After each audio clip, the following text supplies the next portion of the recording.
siempre gracias por acompañarme en otro episodio de Por Amor al Arte. A todos los que se siguen uniendo a esta comunidad, amantes del arte, gracias nuevamente. Suscríbete, dale like, compártelo para que este contenido pues siga cogiendo fuerza, ¿verdad?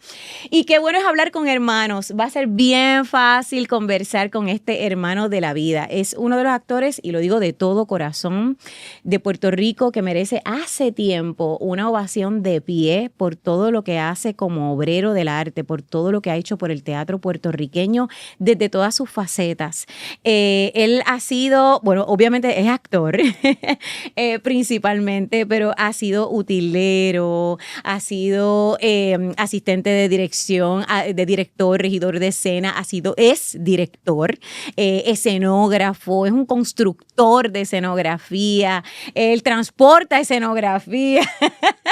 ¿Qué no ha hecho este gran compañero? Lo tiene que haber visto de alguna forma o haber estado en un trabajo donde de alguna forma Julio Ramos o entrenó de forma física en alguna pelea o algo que tuviera que ver con la obra de teatro, o hizo la utilería o hizo algo ha hecho Julio Ramos, porque él siempre está presente en el teatro puertorriqueño, o lo ha visto en las fotos y los videos como Sanquero que se presentan del viejo San Juan, porque también Sanquero es un mimo extraordinario de nuestro país. Bueno, hay mucho en esta conversación con el gran Julio Ramos. Hola. Gracias por tenerme aquí, por invitarme. Diantre, qué trayectoria la tuya, Julio. Cuando yo digo que de verdad mereces un aplauso de pie, es que eres de estos actores que cuando uno mira todo lo que ha hecho y de verdad por amor al arte, de verdad por entregarse a esa pasión de hacer teatro, ahí estás tú. Y yo estoy segura que todos los compañeros coinciden conmigo, y es importante que el público que no te conoce o que dice, ay, sí, como que lo he visto porque ha hecho cine, ha hecho de todo. Yo soy el actor conocido menos conocido. Es el actor más conocido, menos conocido, y ¿sabes qué? Dice, a veces ve la gente por ahí y los conoce, pero yo como que te he visto de algún sitio. La gente no está muy clara de dónde me ha visto, pero me ha visto. Eso. Y tenemos que conocer a nuestros artistas. Tiene que conocer a Julio Ramos. No olvides ese nombre, no lo olvides. Quiero que hablemos de tantas cosas, pero comienzo con unas preguntas puntuales. ¿Cuál tú crees que es, tú como que estudiaste deportes en la Universidad de Puerto Rico, y ya mismo vamos a estar hablando de eso, más te entrenaste con la gran Hilda Navarra, mimo, extraordinaria mujer del teatro puertorriqueño, más has hecho teatro experimental, has trabajado mucho con tu cuerpo. ¿Cuál tú crees que es el entrenamiento físico imprescindible que debería tener un actor? Pues mira, en mi caso, mi experiencia, ¿no? Yo venía cuando era más chamaco, pues yo solamente jugaba baloncesto de categorías menores de Caguas. Mi contacto con el arte era únicamente que mis padres, mis tías y mi mamá me llevaban al teatro. Así que a mí me gustaba eso del teatro, a mí me gustaba verlo, ir al teatro de vez en cuando. Íbamos específicamente a ver Teatro 60, nuestro teatro, y me gustaba eso. Así que mi acercamiento al ejercicio venía por el deporte de baloncesto. Lo típico que daban los entrenadores en ese momento. Ya cuando entro ya a trabajar en teatro, pues mi entrenamiento es con Hilda Navarra, que en aquel momento yo no sabía, pero estos eran los ejercicios de Hilda. La rutina de ejercicios que ella da, que todavía se utiliza en la universidad. Su libro Cartilla de un oficio. Cartilla de un oficio, correcto. ¿Cómo olvidarlo? Ya después de grande, después que paso de trabajar con ella, a los años, me doy cuenta que el 90% son pilates.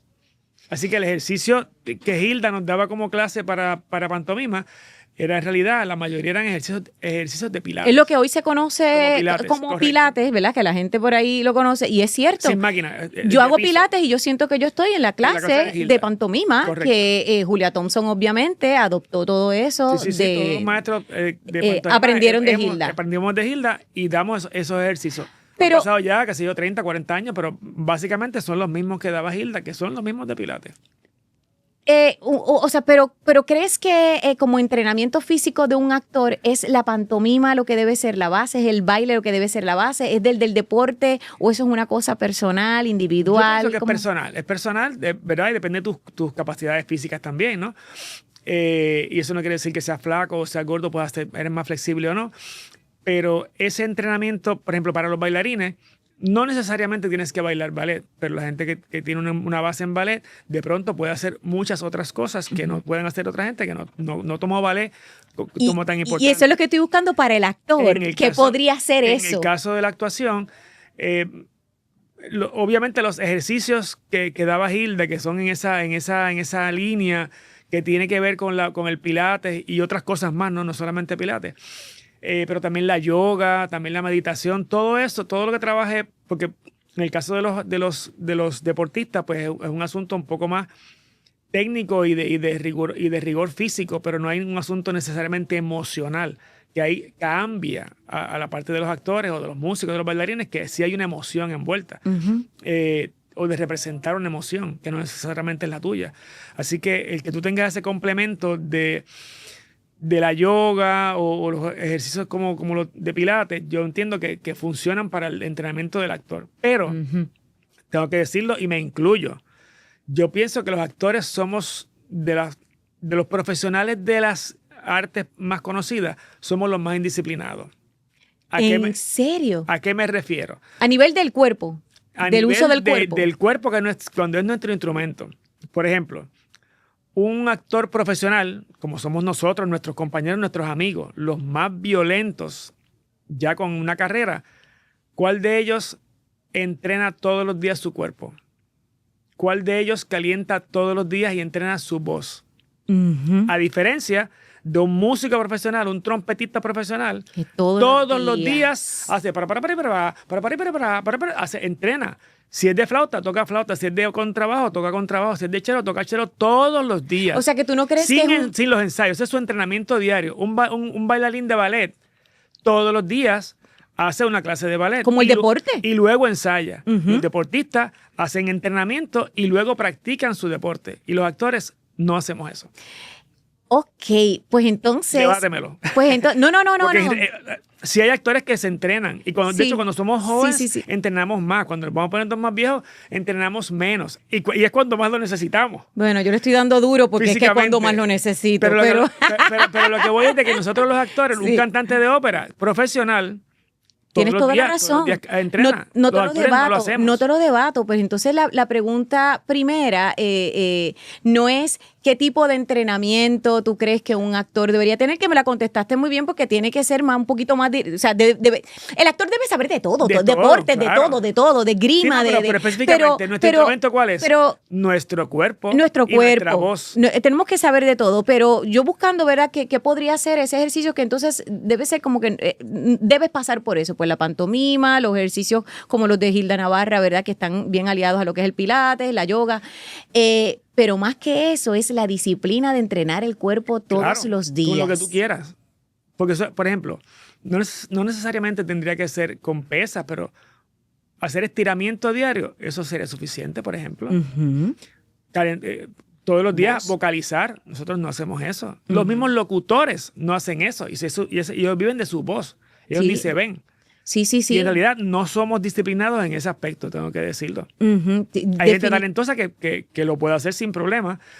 A veces yo estoy en obras y me pasa que hay obras y hay obras, ¿no?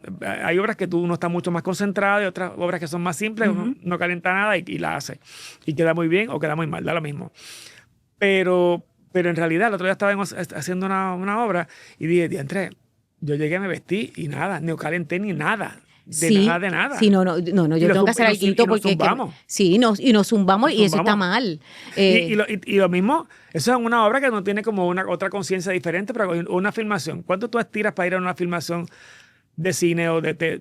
Nada. Tú llegas y lo haces y ya. Y sentado en el trailer. De hecho, a mí me pasó en Boing Boing, de ahí donde yo tuve un desgarre vocal bien fuerte de las cuerdas vocales. Llegué de otra cosa, tiré un ensayo sin calentar. El personaje, la escena donde entraba, era bien arriba y yo me tiré con todo como si viniera de haber calentado. Yo vine del parking, de haber venido de una promoción de otra cosa.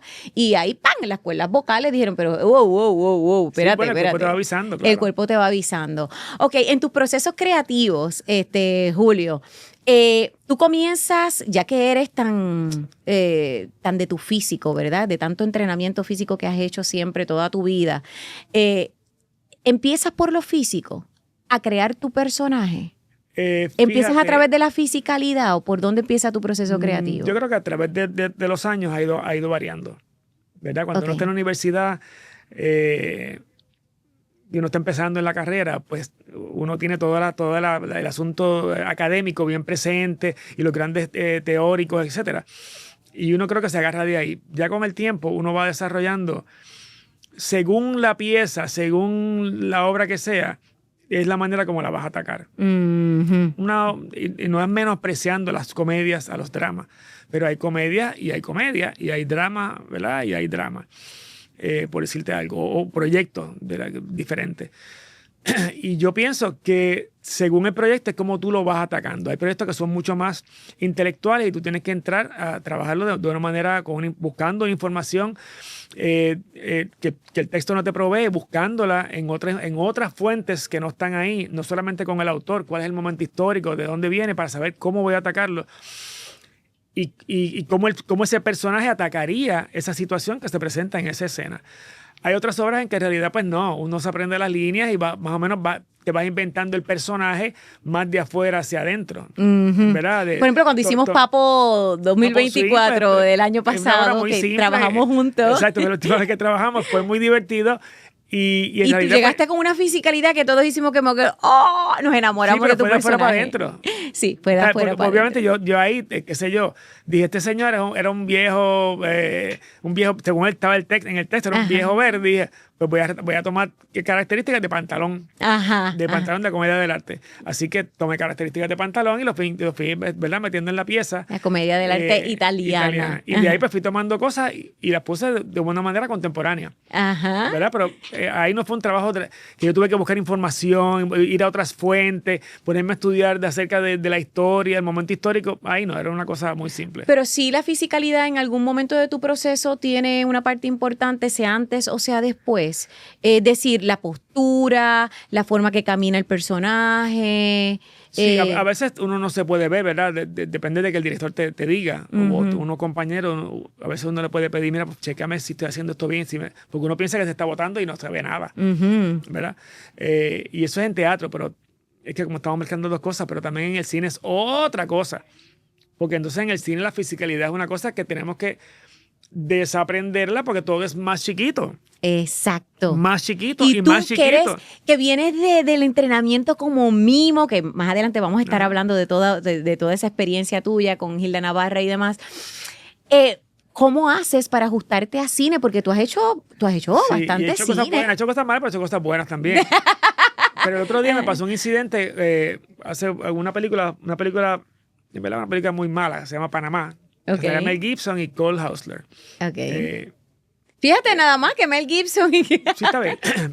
Pero lo que quiero presentar es Sí, lo estéril que puede ser uno llegar a una filmación. Tú estás bien ilusionado, tú casteaste, hiciste el casting, me cogieron para una película, no sé qué, está en Puerto Rico, y no sabes más nada. Y te casteó el director, que es un director conocido, dirigió muchas películas, Crank, diferentes cosas. El mismo director es un director extreme, porque el director es camarógrafo y se tira de cosas. Si tú buscas el reel de él se tira va un tipo con una motora, él va detrás, se agarra una motora con una mano, con la cámara en la otra, y se suelta y graba al tipo en la motora. O sea, este nivel, lo pueden buscar. Pues llegamos al día de la filmación. Me hicieron el vestuario, y llego al set. Él no ha llegado. Y el protagonista no ha llegado. Estamos haciendo un set como este, un montón de gente, una producción. Yo decía, antes que mucho dinero hay aquí. Y aquí tanto trabajo que pasamos. Y de pronto llegó el director con el protagonista. Hola, mucho gusto, Juan, encantada. Me gustó mucho tu casting. ¿Qué sé yo qué? Tú vas aquí, tú vas acá, siéntese ahí. Así de la nada. Tiene las líneas. Tiramos las líneas. Ok, chévere. Vamos a hacer una pruebita de cámara y se van. Para ellos hacer la iluminación, ¿verdad? Eso es un proceso. Llegamos a la filmación. Regresamos como a la media hora. Hacemos la escena. El director está tomando al protagonista y un camarógrafo puertorriqueño que se llama Carlos Sayas me está tomando a mí. Hacemos la escena, se paró por otra cosa, hacemos otra toma, se paró por otra cosa y Carlitos se acerca donde mí y me dice, Julio, más pequeño porque estás aquí. Oh, Y yo, te lo diablo, recordó. Sí, yo dije, diablo, Carlos, gracias. Era Obviamente extreme close-up. Sí, pero ahí entra, tú sabes, la tribu boricua. Él me está protegiendo a mí. Porque el director no te mencionó No me nada. dice nada. Él está con el otro. Enfocado en otro. En lo ajá. de él allá. Ujú. Y yo dije, gracias. Entonces yo cogí, entonces la actuación la bajo más todavía. Hacemos la escena y estamos así, yo estoy hablando de la escena sentado con el tipo, con Cole Hausler. Y empieza la escena y él bien bajito, y yo bajito con él. Y él bajito, y yo bajito con él. Y yo, es que yo casi no lo oigo. O sea, tan bajito que yo no lo oigo. Así esa actuación entre ellos, pero es que yo casi no oigo el Ay, cue. Dios mío. Porque en términos del diálogo era como que, no me acuerdo ahora mismo del diálogo, ¿verdad? Pero, ¿dónde usted quiere usar esas armas? Están en tal sitio. Pero usted, ¿cuántas usted desea? Yo me muero, yo empiezo, Y él, ¿qué? Tal ¿Qué? cosa que sí, ok. Y yo que estoy medio sordo. Entonces, me decía, pero es que yo decía, pero es que yo no lo oigo, qué mierda, no lo oigo. Pero a lo que voy, Qué a difícil. lo que voy de la anécdota es que la actuación es porque es aquí. Entonces, uno que viene del teatro, que uno quiere proyectar y llegar a la silla primera que está como a 20 pies y a la silla que está a 300 pies, Ajá. ¿cómo tú llegas con la misma intensidad? Porque ahora hay micrófonos, eso no se usaba antes, eso es una cosa moderna, ahora todas las obras tienen micrófonos, pero antes no. Así que uno está acostumbrado a eso. Entonces uno corporalmente y emocionalmente tienes que adecuarte ahí. Y además como caribeños, como puertorriqueños, Claro, que claro. tenemos mucha energía. Y movemos las manos. Y muchas veces en los castings, cuando uno acerca, no, va más pequeño. Hacemos la escena, no, más pequeño. Yo, ok. Pero si te lo dicen, pues uno hace el ajuste. Ya. Pero si no te lo dicen, uno no se da cuenta. A Ujú. menos que alguien de afuera te lo diga. Porque uno parte como de lo natural. Ya. De lo natural para uno. Sí, exactamente, que es esa, porque Ajá. somos caribeños, somos puertorriqueños, que vamos a hacer. Un latino, sí. O sea, que eso es lo más que te cuesta, es como aguantar esa energía para... Bueno, uno lo va aprendiendo sobre la marcha, Sí. pero el cine en general es como así. El que he hecho local y el que he hecho estadounidense. Ujú. Es así. Pero en el entrenamiento que tú has tenido físico, no es solamente para expresar, también es para contener, ¿cierto? Claro. O sea, que de alguna manera eso está ahí en tu memoria muscular y se supone que puedas Sí, ajustar de hecho, un poco más fácil que yo o que cualquier otro Bueno, actor. hace Sí. poco yo mismo me propuse hacer una obra contenida.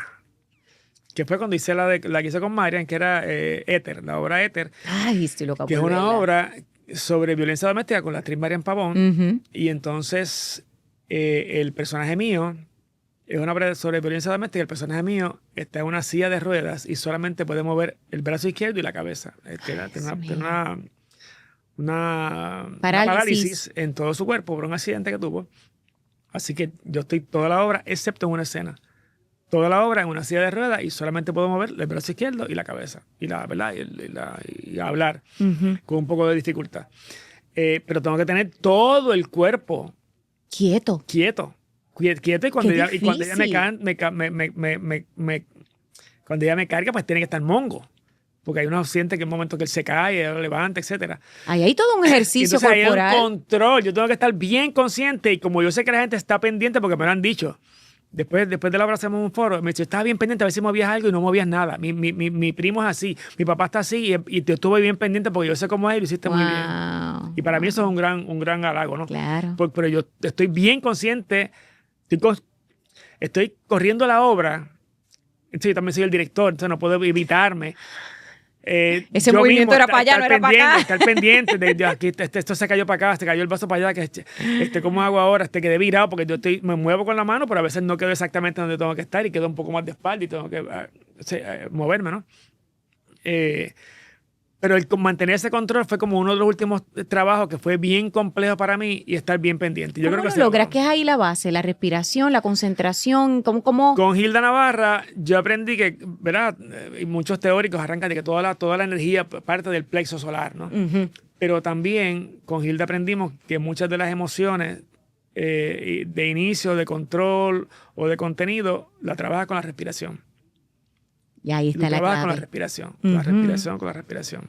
O sea, que una vez controlas la respiración, controlas cuerpo y mantienes entonces y vas llevando. Espectacular, Y vas llevando. espectacular. Puede ser contra la respiración porque viene una ira Y la puedes ir aguantando para que explote o al revés, o controlándola para que no se vea. Este es el tipo de obra que cuando terminas, tú terminas agotado sin haberte movido cada vez, ¿verdad? Sí, porque hay un control. Porque el control es a veces... pendiente. Hubo un día que yo... ¿Cansa más? Sí, ¿sabes? Siempre pasan cosas. Entonces la obra es una obra muy realista y de eso hablamos ahorita, pero hemos ido a varios festivales fuera de Puerto Rico. Sí, con vamos esa a hablar de pieza, los festivales. y la gente ha destacado nuestro nivel de actuación. Oh, ¿Verdad? De como, no, pero es que parece que no estaban en el teatro. Yo digo, bueno, pero es que se supone que esto no es lo que se supone que parezca. Que parezca que es de verdad. Que nos pasaba con el olor del popcorn, que ya estaremos hablando de eso. Estamos a ese nivel, sí. Sí. Pues pasó un incidente de que la obra es realista, así que a principio en el preset está la sopa y está caliente para que cree un olor en el público. Y ella me sirve la sopa. María me sirve la sopa, entonces hay un momento dado que yo como, se me cae la cuchara, pues me molesto porque se me cae la cuchara y hago así. Y cuando hice así, la sopa brincó y estaba caliente y ¡plac! Y me cayó. Yo ¿Y tú siento no te podías mover? Y yo siento que yo siento que esta mano se me levantó. Oh. Yo siento que se me levantó. Yo pregunté porque en el foro y nadie se dio cuenta, pero yo siento que yo hice así cuando me cayó, porque me quemé. Yo siento que hice así. Ay, Dios mío. Con la mano. Claro, eso podría ser un reflejo de verdad de una persona que parezca por eso, pero claro. ahí yo dije, ¿se puede decir malas palabras aquí? Pues claro. Pues yo dije así como que pan y yo siento que hice así, qué mierda, moví la mano. O sea, me desconcentré porque pensé que moví la mano, pero es que me quemé. Me quemé. Dios mío, y tú haciendo de una persona con parálisis. Me muero. Me quemé. Pero nada, eso fue un incidente ahí, pero que lo traigo como una anécdota de que me pasó, de que rompí el movimiento ahí. Sí. Por lo demás, yo creo que ya hemos hecho más de 30 funciones y creo que hemos mantenido todos esos movimientos totalmente creíbles. Estabas mencionando ahorita, Bela, el control en el cine, el control en el teatro. ¿Tienes alguna predilección entre esos dos medios? Si te dan a escoger para actuar entre teatro y cine. Definitivamente el teatro. ¿Por? Porque no es tangible, ¿verdad? Lo que voy a decir no es tangible, pero todos los músicos, los actores podemos decirlo. La gente que hace cosas frente a un público. La energía no es tangible, pero cuando tú estás frente a un público, esa energía que uno le zumba de aquí para allá está de allá para acá.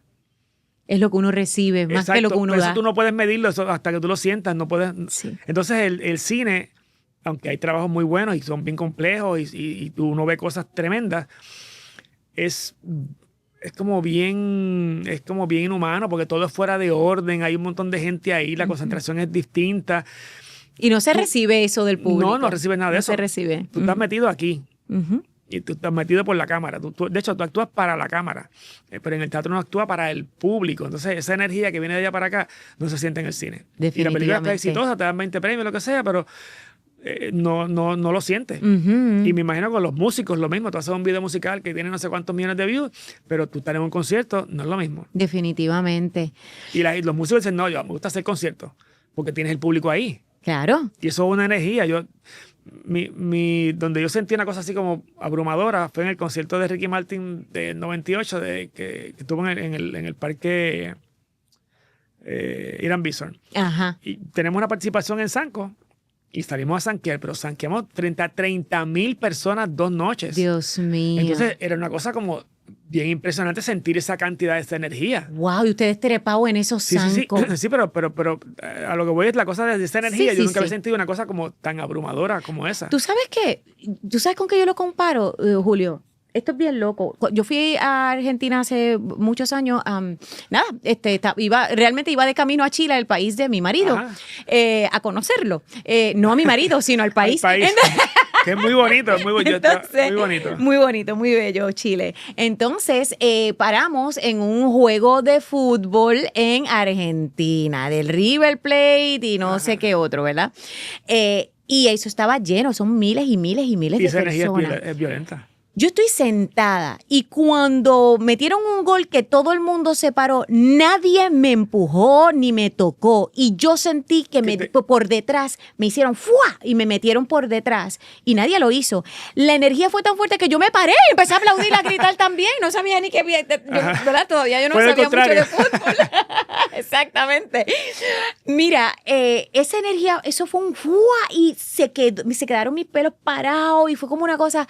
Y yo dije, pero yo he vivido esto en el teatro. Claro. En el teatro. Se siente, ¡pangan! Uno siente la bofetada del público. Cuando sientes al final que la gente, ese aplauso final como una cosa ¿verdad? Que te aplauden Sí, cuando uno se va a saludar. Y no es por el ego. No, es por el ego. Es la energía, lo que te digo, eso no es tangible. Energía, exactamente. Tú no lo puedes medir más que hasta que tú lo sientes. Es una cosa muy bella, de verdad, es un privilegio.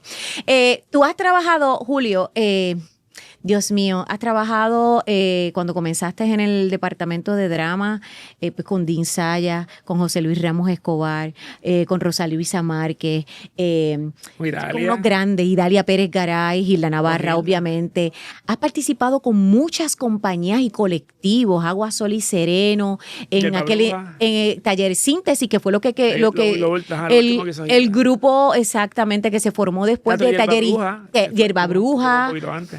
Taller Síntesis fue después de Taller Histriones, con Gilda Navarra, muchos colectivos. Es decir, tú has tenido experiencias en teatro experimental, en teatro clásico, que hiciste clásico con Dean Saya, y en teatro tradicional, que yo diría, ¿verdad? El que se está haciendo, que le ponen la etiqueta de comercial, pero, o sea, el nombre es discutible. ¿Cuál tú prefieres y por qué? Si alguno. Si es que tienes que elegir alguno. Sí, tengo preferencias. Yo he hecho, como tú acabas de decir, muchas obras en muchos sitios. Y uno estar en Bellas Artes, en sala de drama, en teatro, en el Yagüez, en sala experimental, lo que sea. Y son grandes salas y a uno le gusta estar ahí, que aplaudan a uno ahí. No, y que has estado en obras con procesos tradicionales y procesos colectivos, sí. que experimentales. Pero te tengo que también decir que como que lo más nítido, lo más que a mí me gusta es como cuando el circo llegaba al pueblo. A mí de lo más que me gusta es yo llegar a una comunidad o a un caserío, a una barriada, a un campo, a un sitio que no es un teatro, armar lo que sea del teatro y hacer el show para esa gente que está allí. Ir a donde están ellos. Porque la gente que pagó por venir acá, pues ya venían predispuestos a eso. Pero esa gente, tú fuiste a su cancha, a su comunidad, a su centro comunal y hacer una obra allí. La que sea, una infantil o una obra sencilla o qué sé yo. Eso me gusta mucho. Es trabajar para la comunidad. Teatro, que también lo has hecho, teatro de la calle, ¿verdad? Lo que le llaman el teatro. Sí, el teatro de la calle, pero te digo, a nivel de gusto, eso es como que me llena mucho llegar ahí. Y a veces cuando hago producciones que son mías, yo pregunto, ¿cuánta gente es la primera vez que viene al teatro? Y siempre hay un montón de gente que nunca ha ido al teatro. Y esa es la primera obra. Y la forma más fácil de hacer llegar, de acercar a las personas al teatro es de esa forma que tú estás diciendo. Claro. Es de esa forma. Y cuando él dice empezar de cero y construir una obra de teatro, es literal, porque Julio Ramos es un gran constructor de escenografía. ¿Has diseñado en algún momento también? Has diseñado también. En mi carrera de teatrero, porque así como yo me considero un teatrero, pues yo siempre he estado en la actuación, pero por diversas razones a lo mejor no era tan bueno al principio. Yo pienso que hay gente que es muy radical. No, hay talento, no hay talento. Pero yo creo que hay talento y no hay talento, pero también el talento se desarrolla. Y hay gente que desde muy joven es muy talentosa y sale muy exitoso. Hay otra gente que a lo mejor no es tan talentosa, pero con el tiempo se van desarrollando, ya sea estudiando, ya sea con disciplina o ya sea porque el hacer, ¿verdad? Te va también cultivando y se convierten en unos buenos actores y actrices. Y yo creo que en mi caso fue uno de esos. A lo mejor yo no era tan bueno, tenía cierto talento para algunas cosas, a lo mejor no tanto para otras, pero en el trayecto me fui desarrollando, ¿verdad? Yo no te conocí en ese principio, pero considero que eres un gran actor. Sí, estás hablando estamos hablando de la escenografía y de... Sí, pero en ese inicio como actor. Pero a mí también siempre me gustó, además de actuar, me gustó la parte técnica. Y me gustaba hacer utilería, me gustaba... Entonces empecé, me convertí como en el utilero de teatro rodante en aquel momento. Y ahí, pues, como tenía que trabajar directamente con Checo y en el taller, con Andrés, con Alfonso, pues ahí aprendí. Me gustó eso de la utilería, pero no era ir a comprar la Río Piedra, era de yo hacerla. crear la utilería, que señores, eso no es crearla. fácil, porque al diseñarla tienes que estudiar la época de Claro. quién es esa familia, por qué tiene, yo tengo un orgullo, qué vasos un tienen. orgullo muy grande, porque cuando se hizo King Lear, había que hacer como 20 espadas medievales, así que nos iban a comprar. Esas espadas las hice, Checo me hizo el diseño, me hizo cómo tienes que hacerlo, hacerle empuñadura, y yo hice esas 30 espadas, 25, 30 espadas, pero eso era con una alfajía. Había que coger la alfajía y picarla para hacerle el filo, hacerle la forma, la caladora, y así otro montón de cosas que no era ir a Río Piedras a comprarla, no era ir a una tienda a comprarla, que era de hacer la utilería. Crear la utilería. Exacto. Y ahí me convertí en utilero. Y en constructor Y de ahí, también. exacto. Y de ahí entonces, pues también pasé a ser constructor de escenografía y a diseñar escenografía. Así que tuve un periodo que yo diseñé un montón de escenografías para Manuel Morán, para Raymond Gerena, para ahora mismo no me acuerdo de otros productores, para Blanca Licé, para Agustín Rosario, para un montón de gente. Montones. Yo construí escenografías por mucho tiempo. Diseñaba y construía. Bueno, el año pasado, que aquí, ¿verdad? Era un montaje súper minimalista, pero Julio fungía como actor en Papo 2024, fue el último proyecto que tuvimos juntos. Y de momento yo lo veo acomodando podios, clavando cosas, y yo digo, pero... Sí, bueno, porque entonces me contrataron para la gira, me contrataron para yo transportar y hacer el montaje de la escenografía de Papo, que eran unos podios, ¿no? Así que, pues, seguimos ahí. Pero siempre fuiste handyman en tu casa, bueno, fuiste handy, o eso lo desarrollaste en la universidad. Aprendí con mi papá a trabajar con cosas en mi casa y después en la universidad. Y pues me gustaba. Entonces, ¿qué pasa? Como actor, esto yo lo he dicho en muchos lugares, como actor es bien difícil tú vivir de la actuación, como actor o como actriz, aunque seas el más talentoso del país. O sea, nuestros compañeros es bien difícil que vivan de la actuación. Usualmente actuación y otras cosas más. Eso te iba a preguntar. Y en mi caso, pues yo he subsistido estos 40 años, que ya celebro este año. Señores, 40 años. Viviendo del espectáculo. Toda tu vida. ¿Tú nunca Yo has no he trabajado en un otra cosa? restaurante, yo nunca he trabajado en una tienda. Bueno, trabajé antes de entrar a la universidad. Entonces, Pero una vez te dedicaste a esto, Una vez tanto a nivel universitario como profesional. una vez mi papá me compró un Volky del 72, que eso fue en el 85. Yo arranqué a trabajar, él me lo compró en septiembre y en diciembre arranqué a trabajar en las novelas del Canal 11 con Carlos Aníbal. Dios mío. Y ahí ya yo nunca más ni le pedí dinero a mis papás. Viví en mi casa, pero nunca más le pedí dinero, ni me dieron dinero, ni trabajé en nada más. Yo trabajaba antes en tienda de zapatos, en otras cosas. Todo del 85 en adelante yo arranqué a trabajar en el espectáculo. Con 2 hijos, que por ahí hay uno que te está grabando. Actores también, artistas extraordinarios, casado con una actriz, Leslie Van Sant, maestra de teatro, 30 años retirada. 30 años, Dios mío, Leslie tuvo 30 años dando clases, de verdad. Pero ya yo llevo 40 años de trabajador, de teatrero profesional, viviendo exclusivamente del espectáculo. El espectáculo incluye muchas cosas, ¿verdad? ¿Se puede vivir haciendo una sola cosa de todas las que te has dedicado en el teatro? Haciendo solo una cosa en Yo este no país. lo sé, pero a mucha gente, no toda la gente que está en teatro ¿verdad? Tiene que ser actor o actriz. Hay muchas otras cosas y de hecho tienes menos competencia trabajando en otras cosas que trabajando de actor solamente. Los técnicos tienen trabajo siempre. Los asistentes de director tienen trabajo, los stageman, los regidores de escena tienen trabajo siempre. No hay suficientes para la cantidad de producciones que hay. Pero ven acá, Y a nivel de cine, los técnicos tienen trabajo todo el tiempo. que también has hecho en cine, escenografía, ambientación, también, ¿verdad? También has trabajado en todas esas facetas, o sea que es en ambos medios. En algún momento criando, ¿verdad? Levantando una familia de todos artistas, ¿te las viste negras, como decimos? ¿Te las viste? Sí, bueno, yo pienso que ha habido como 2 momentos que me asusté. Al principio yo dije... O sea, con dificultades económicas que tú digas, Dios mío, esto es complicado. En mi caso, en nuestro caso, pues Leslie era maestra desde que nos casamos, ya ella era maestra del Departamento de Educación. Así que... el sueldo fijo era ella. El sueldo fijo era ella, y con eso pues se pagaba la casa. Pero mi casa fue construida de cero, o sea, mi casa se construyó de cero. Y habían unos gastos, etcétera, y todas las demás cosas pues las fuimos haciendo poco a poco. Ujú. Yo nunca he tenido un carro nuevo. Todos mis carros han sido usados. Los he comprado usados. Ella sí, ¿verdad? Se compraba carros nuevos Ujú. para la familia. Plan médico lo pagaba ella, pero yo pagaba todo el resto.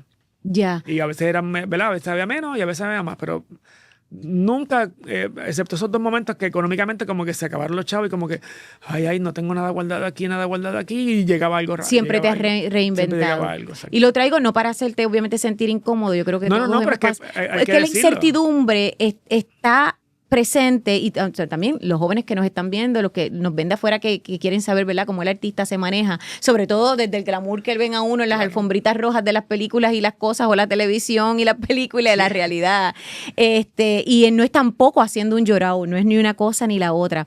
Es viendo las realidades por las cuales pasa un artista. Estuve aquí con Jessica Delgado, que también estuvo dando como consejos de finanzas para los actores, que también es algo importante, porque se debe enseñar desde la universidad, ¿verdad? Bueno, se A debe enseñar prepararnos. a todas las personas, no a la gente de teatro, a todos los... A todo el mundo debemos aprender, sobre todo los que trabajamos como cuentapropistas, ¿verdad? Como por servicios Freelance. Yo profesionales. llevo 40 años freelance. Por eso, que es lo que tú la gente acabas no- de La gente no mencionar. entiende freelance, es que yo no sé cuánto me voy a ganar el mes que viene. Y la Exacto. gente, ¿cómo va a ser? Yo, pues así. Es así mismo Yo es. no sé cuánto me voy a ganar el mes que viene. Ujú. Ni el otro, Entonces, ni el otro. ¿cómo manejarse dentro de la incertidumbre? ¿En algún momento eso te causó inestabilidad emocional? En mi caso, como Eso- yo hacía muchas cosas distintas, no todo estaba en el mismo pote. Estaba diversificado, ¿verdad? Como llaman a veces en la cosa financiera, ¿no? Pues tienes que diversificar tus finanzas. Ujú. Pues la mía, yo sin saberlo, ¿verdad? Pues estaban diversificadas en Totalmente. distintas cosas. No estaba actuando por 3 meses o 4 meses en ninguna hora, pero tenía una escenografía, otra utilería, un transporte. Y también tengo que decirlo, pues yo me convertí en un mimo comercial profesional y en un zanquero comercial profesional. Entonces había momentos... Que no hay muchos. Para el momento no había mucho, ahora Ahora hay mucho, más. sí, sí. Ujú. Pero había momentos que yo vivía varios meses con los guisos que tenía de zanquero en los hoteles, que antes había mucha convención en los hoteles, en Conquistador, en Luquillo, y teníamos mucho trabajo en los hoteles. Qué Y bien. cobrábamos muy bien. Ujú. Además, Entonces, eso subsanaba cuando no habían funciones de teatro. eso que has dicho es bien importante porque es diversificarse dentro de lo que a uno le gusta, pero fíjate cómo tú elegiste todo dentro de lo mismo, Dentro de ahí, ¿verdad? exacto. Dentro del trabajo corporal, dentro del trabajo artístico, pero es importante hablarlo, lo tenemos que hablar. Estábamos hablando de la incomodidad y en algún lugar leí que aprendiste de Ileana García, una gran actriz y directora nuestra, que la incomodidad es importante, que se aprende a través de la incomodidad Sí. como actor. Háblame un poquito de eso. Traigo específicamente el ejemplo con de Iliana, pues yo había hecho, esto fue hace 20 años, Ujú. que ya llevaba 20 como actor, como teatrero, y yo quería hacer como algo contundente, como un showcase para que la gente viera lo que yo podía hacer. Yo había hecho el popcorn, pero como que era, ¿cómo te digo? No es que hace popcorn en el cine, No, es la obra El olor del popcorn, que vamos a hablar ya mismo Sí. de eso. A lo que voy, dado a mi físico, ¿verdad? Porque el físico a veces nos limita y nos favorece. En mi caso, yo siempre fui un flaco jalao De 6 pies, de 6 pies. que jugaba baloncesto. Exacto. Y entonces en la universidad, y mi físico fue ese por muchos años, hasta hace 5 o 10 años atrás. Que sigo flaco, pero no estoy tan jalado como estaba antes. Entonces, ¿Que tú crees que fue como paréntesis, discúlpame, fue un impedimento al principio? yo pienso que no se me considera para muchas cosas. Por ejemplo, otros compañeros actores con igual o mejor peor talento, pues podían hacer papeles de hombres a los 20 y pico, 30 años, y yo no. Yo siempre era un chamaco. Sí, yo siempre porque también yo siempre he pasado por 10 años menos de los que yo tengo. es que también se buscaban muchos tipos antes. Claro, sí, ya sí, ahora todavía. eso se ha ido abriendo. Pero a lo que iba es que no necesariamente me llamaban, no por el talento, sino porque no me consideraban para ser el papá del muchacho. Ujú. Yo siempre era más joven. Ya. Entonces no me consideraban. En el popcorn, en el olor de popcorn, pues me dieron una oportunidad y para trabajar teatro realista. A mí se me consideraba mucho para hacer teatro más lúdico, obras infantiles, cosas de movimiento, teatro experimental, pero no necesariamente para una obra realista. Como que no se me consideraba. Por eso es que te pregunté si era que tú lo preferías así, porque te No me gustaba. llamaban. Entonces en el Popcorn me dieron esa oportunidad y yo creo que lo hicimos muy bien. Pues tuvimos las críticas así lo dicen y lo vimos. Sin Y duda, ahí, hiciste pues, mucha gente excelente vio. trabajo.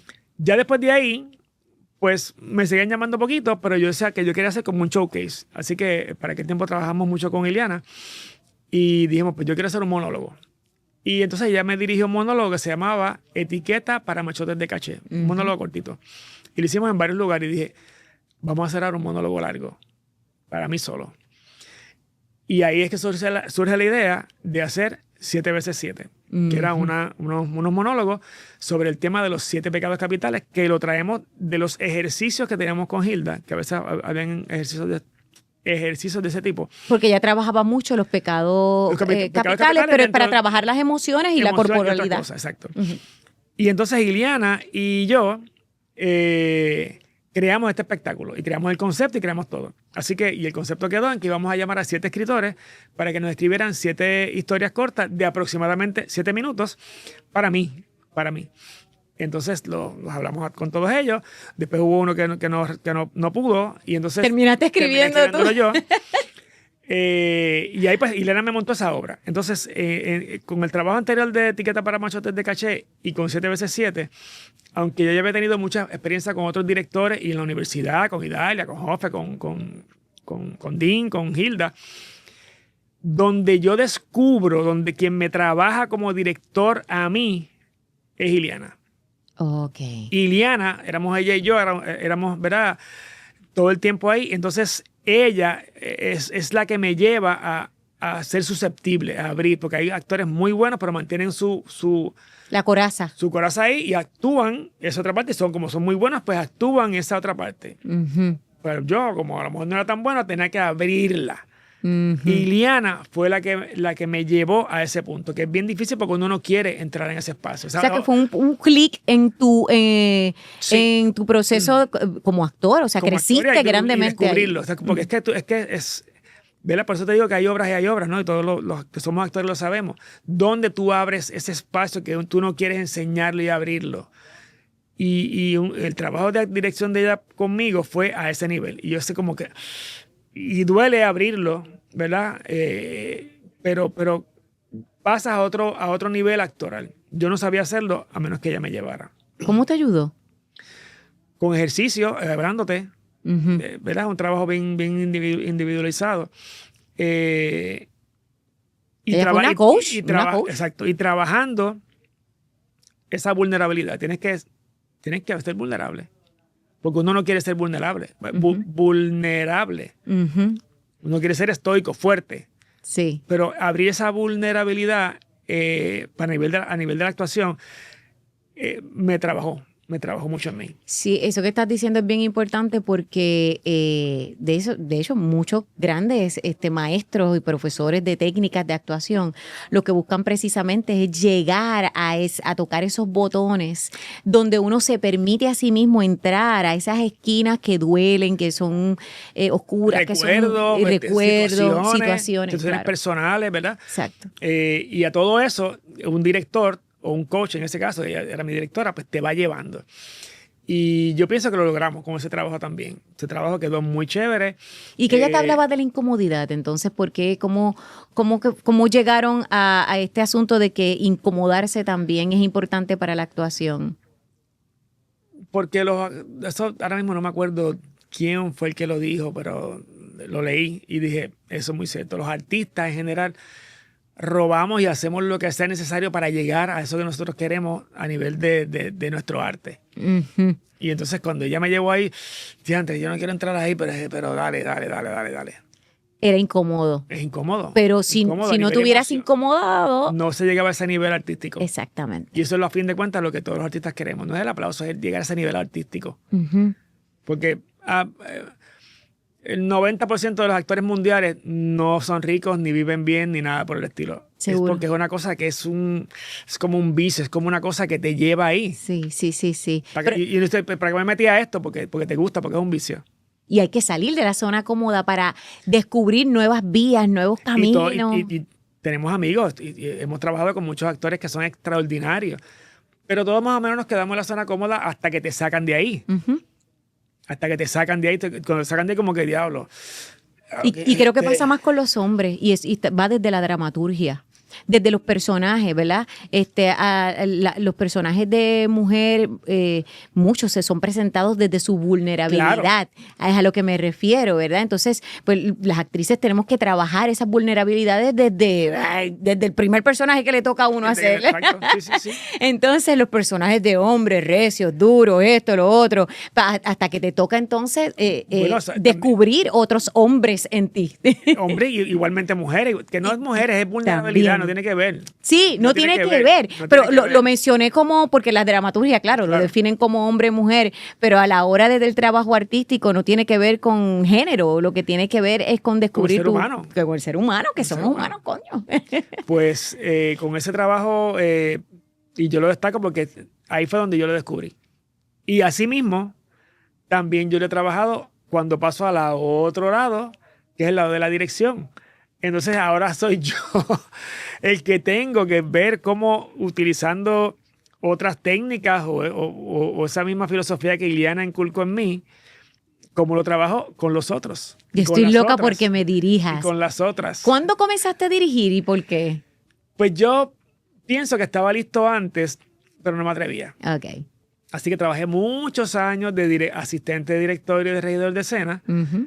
de distintos directores, de Jofe, Valenzuela, por decirte algunos. O sea, Sí. trabajé con un montón de gente. Trabajé en baile por 10 años con Andanza como regidor de escena. Cierto, sí. Que ahí es otro lenguaje porque es leer el movimiento y saber dónde es que va el movimiento, ¿verdad? No está fácil. Por eso pues lo aprendí. Tuve 10 años ahí. Y ya cuando yo pensé que estaba listo, no estaba muy seguro. Y Jimmy Navarro me dice, te quiero para que dirijas Me sacaste del closet y ya te vas, que fue una obra que estuvo en el Festival del Ser Amor. Ujú. Perdón. Y entonces ahí pues le dije, pues dale. Y ahí comencé como formalmente como director, aunque ya yo como asistente de director ya yo daba indicaciones y daba, ¿verdad?, sugerencias, pero yo no era el director. Ya desde ahí arranqué. Y luego de ahí formamos el grupo Corillo Eventos Ujú. al año siguiente. Y ya pues yo me convertí en el director de las obras de ese grupo por 5 años.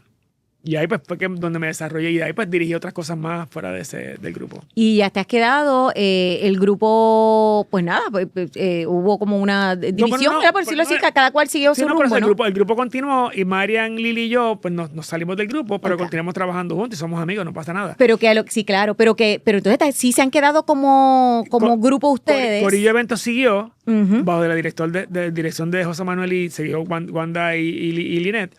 Y entonces Marian y yo, que ya habíamos comenzado a trabajar proyectos de ella conmigo, pues continuamos como compañía. Ya. Entonces Perfecto. ya ahí pues Marian se desarrolla también como director, como escritora, Ujú. y pues yo como director y productor de esas piezas de ambos. ¿No has, luego de 7 veces 7, es que se llamaba? Ajá, 7 veces 7. ¿No has vuelto a escribir nada más? No. Bueno.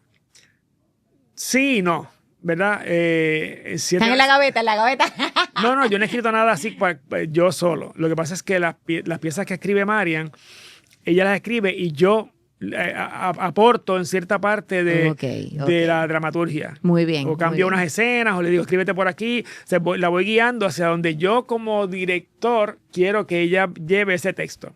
Qué chévere que han encontrado un lenguaje ahí. Y entonces ¿verdad? ya ahí pues nos peleamos y discutimos, ¿no?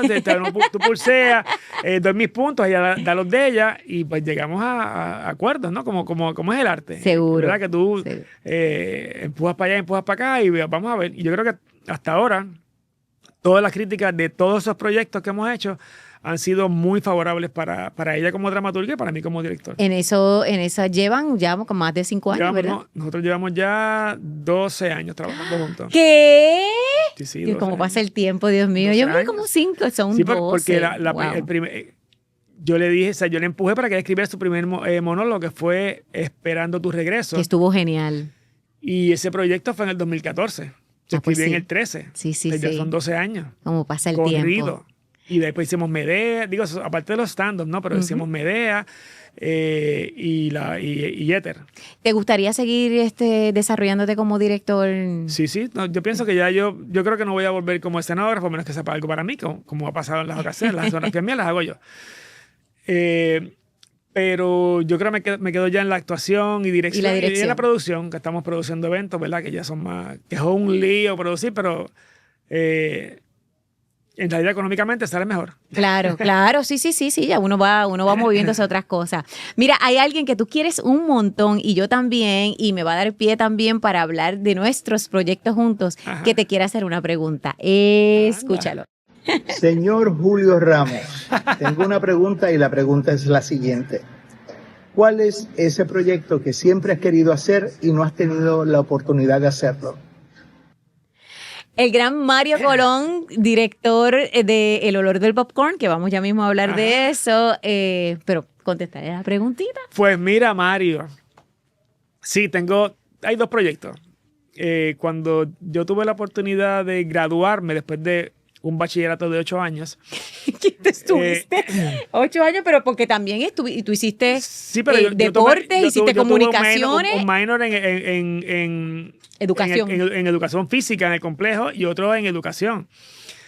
Así que yo no tenía prisa porque yo siempre pensaba que en nuestro caso, a diferencia de un biólogo, de un químico, de un contable, tú te gradúas con una maestría en actuación en uno de esos campos o un bachillerato y tú tienes trabajo mañana. No es de hecho, así. muy bien pago. Uh-huh. Pero en las artes, no. No es así en las artes. En las artes depende más de tu experiencia, de tu resumen, de tu vivencia. Así que yo estaba claro de eso, así que yo quería tener mucha experiencia cuando me graduara. Así que me gradué después de 8 años y tuve la oportunidad de ir a Europa a unos talleres que se daban. Y eso como que me abrió. ¿Talleres en Alemania? En Alemania un mes. ¿Era del área de física o de actuación? De de todo. Eran unos talleres que lo producía la Escuela Internacional de Teatro Latinoamérica y del Caribe, la EITALC. Yo creo que ya esto no existe. Y a mí me tocó participar, ¿verdad? Tuve la dicha de que fui seleccionado a nivel de Puerto Rico y estuve un mes tomando talleres y acceso a teatro europeo. Entonces eso como que me abrió la mente a otra cosa, ¿verdad? Estamos en una isla, estamos circunscritos, antes no había internet, a lo que pasaba aquí nada más.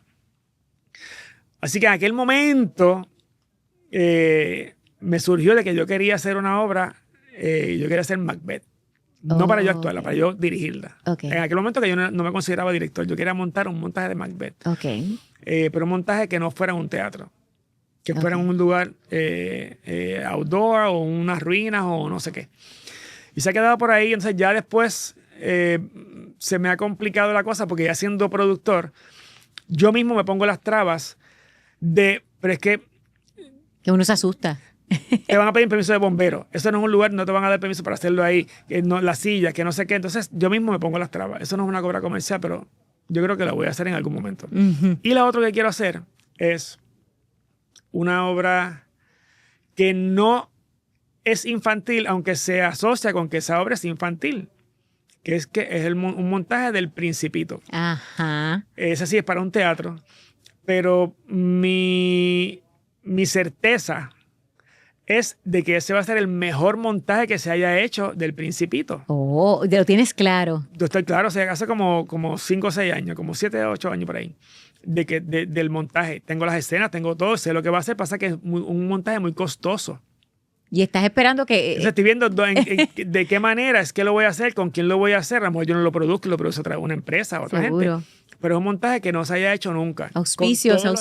Con todos los elementos que no son innovadores, no es nada que no se haya hecho antes, pero tenerlos todos juntos, sí. Okay. Y me refiero a teatro negro, que no es lo mismo que teatro que con luz, con black light, no es lo mismo. Con diferencias de escala, pues y que sea para toda la familia. Ya que entras ahí... Con elementos que vuelan por encima del público. Antes no habían drones, ahora hay drones.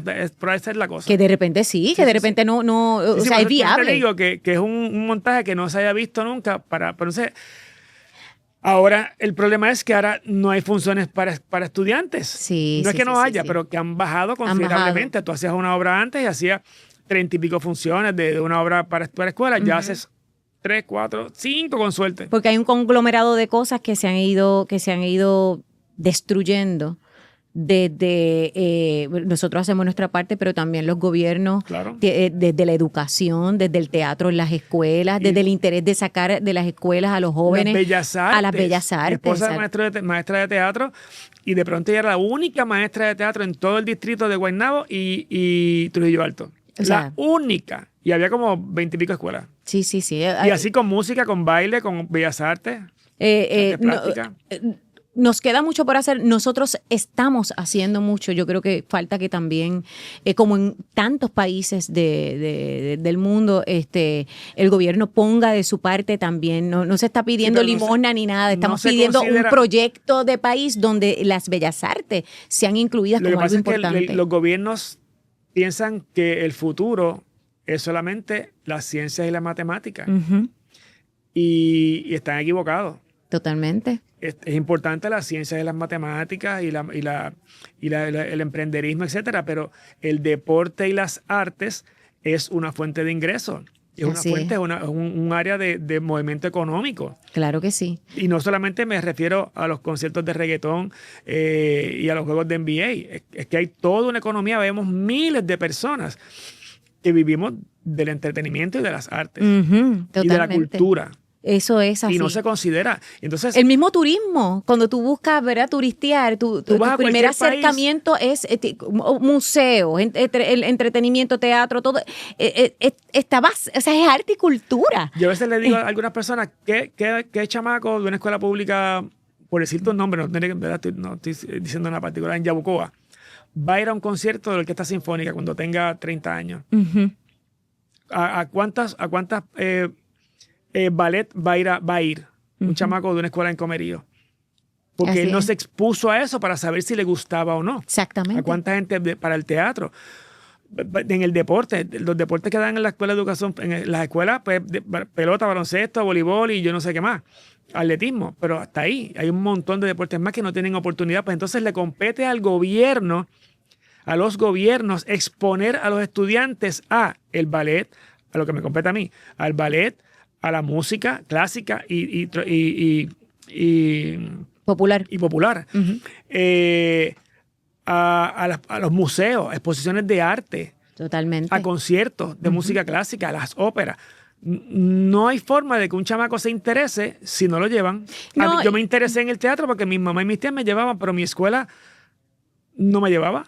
En la escuela superior sí, pero antes de eso no. Entonces ahora todo eso se ha reducido. Así que todos esos niños de escuela elemental, intermedia y superior, de escuela pública, que sus padres no tienen los recursos o el interés, no saben que le puede gustar una de esas artes. Definitivamente, y no solo eso, que en un mundo de ciencia y tecnología y de inteligencia artificial como tan fuerte como lo vamos a tener aún más en el futuro, acercarnos a nuestra humanidad va a ser a través de las artes, va a ser a través del teatro, va a ser a través de estas otras experiencias. La creatividad humana para despertarla, para poder gestionarla, para poder seguirla desarrollando, va a ser a través de la, o sea, tiene que ser a través del contacto de las artes. Y en mi caso, por ejemplo, que yo era un estudiante que era ¿verdad? De muy malas notas en la escuela.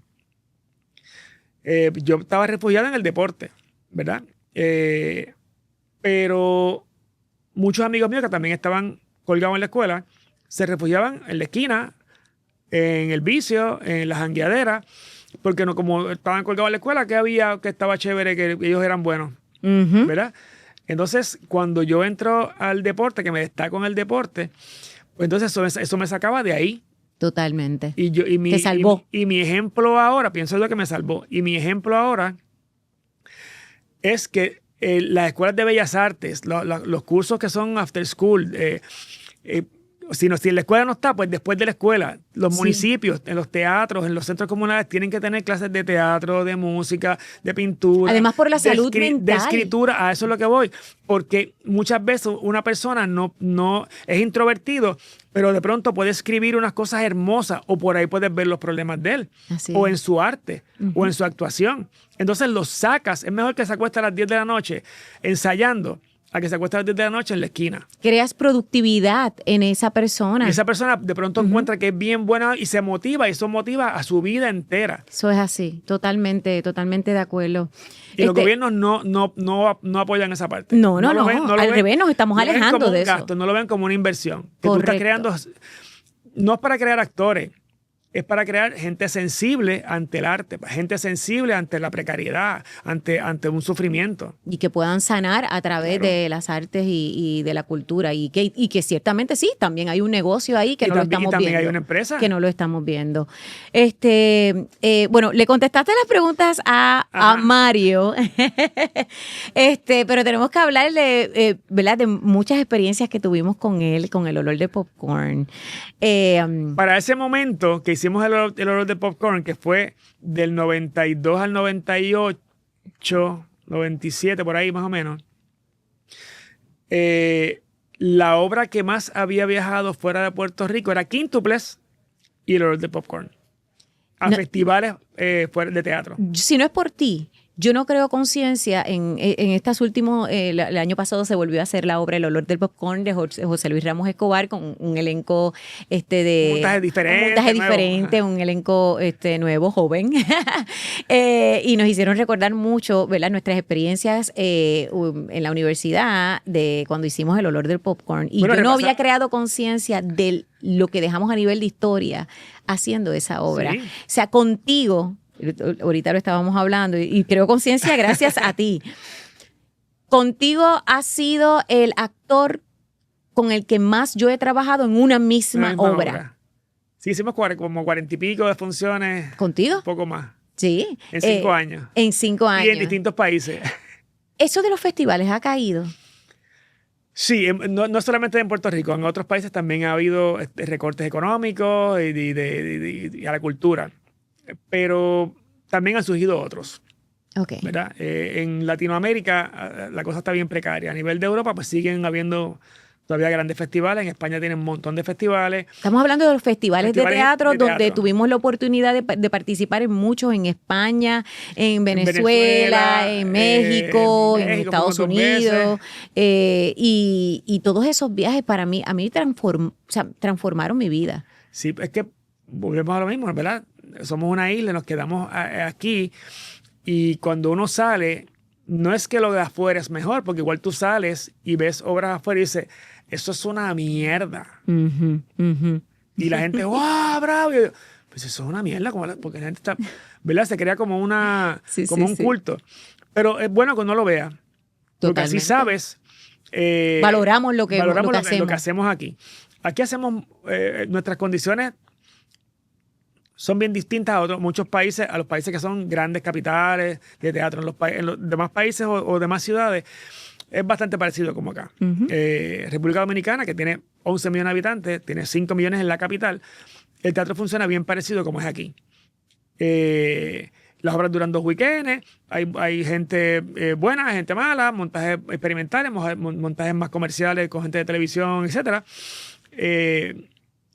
Y hay montajes muy buenos y montajes muy malos. Exacto, sí hay de como todo. En todos sitios, como pasa también aquí. Pero lo que yo he visto de aquí, que he hablado con otra gente de otros países, de Colombia, de Argentina, de Estados Unidos, de Europa, es que yo me echo a los de aquí. La calidad que llevamos. La calidad de las obras de aquí, la calidad de actuación. Vamos a hablar de la actuación de los actores puertorriqueños.